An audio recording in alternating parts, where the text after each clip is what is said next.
Welcome back to The Full View. Land ownership patterns are not only distorted along racial lines, but also along gender lines. Women, in rural communities in particular, face a confluence of factors that causes insecurity of land tenure. The Commission of Gender Equality explores this in a study they conducted looking into the barriers on women's access to communal land. Javu Baloyi, the spokesperson of the Commission, now joins us for more on this. Javu, good evening. Thank you so much for your time. Appreciate it. Perhaps let's start with this. How significant of a skew is it when we look at land restoration and land redistribution initiatives and the exclusion of women there too? Good evening, Oliver and the viewers at home. As per its legislative mandate, what the Commission has done is to unearth something that has been persistent out there in our country insofar as issues of gender equality is concerned.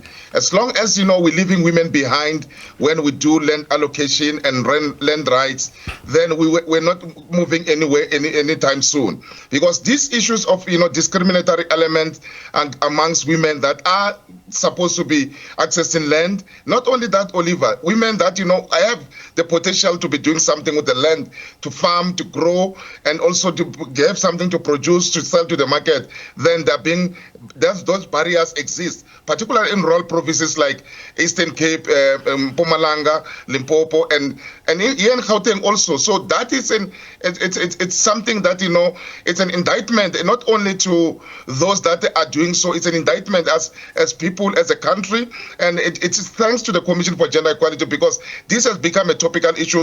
The kings and some of the chiefs are phoning us in order for them to understand how did we come to the determination of the study so that they can try to help out, and something that is very progressive and positive, and I must say. Yeah, so take us to the detail of it. When you have these conversations, especially with traditional leadership around some of these distortions, what are the contributing factors to it? One of the contributing factors, we have got frameworks which are not the same as per provinces. In the Eastern Cape, in the focus group that the Commission had, you will find that, even the people of lesbian, gay, queer, bisexual, intersex, asexual, and others are not allowed even to own land in those areas.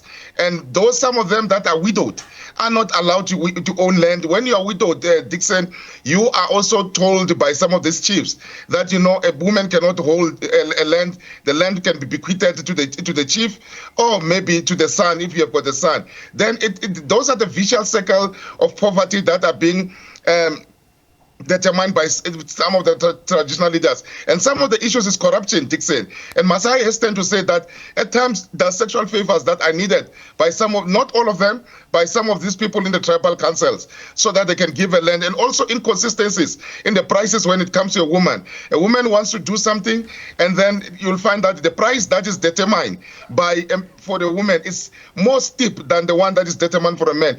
And also we have got a very typical example with the current CEO of the Commission, Dr. Matotoka, where we went to somewhere outside Guyana, where a land was given for building houses, and the land was taken away forcefully from 11 women. And we intervened as a commission, and the woman was restored. So those are some of the things that as a Commission for Gender Equality, we got involved, and those barriers are also being dealt with. We're going to have investigative hearings like in Northwest with the Bafokeng Royal Council and other places, so that we are going to hold people accountable. What are those things? We need a policy directive. Along that, we're going to talk to COGTA and COGTA in various provinces to understand, for them to make them understand that we cannot achieve gender equality in the country as long as the access to land by women who are in majority, Dixon.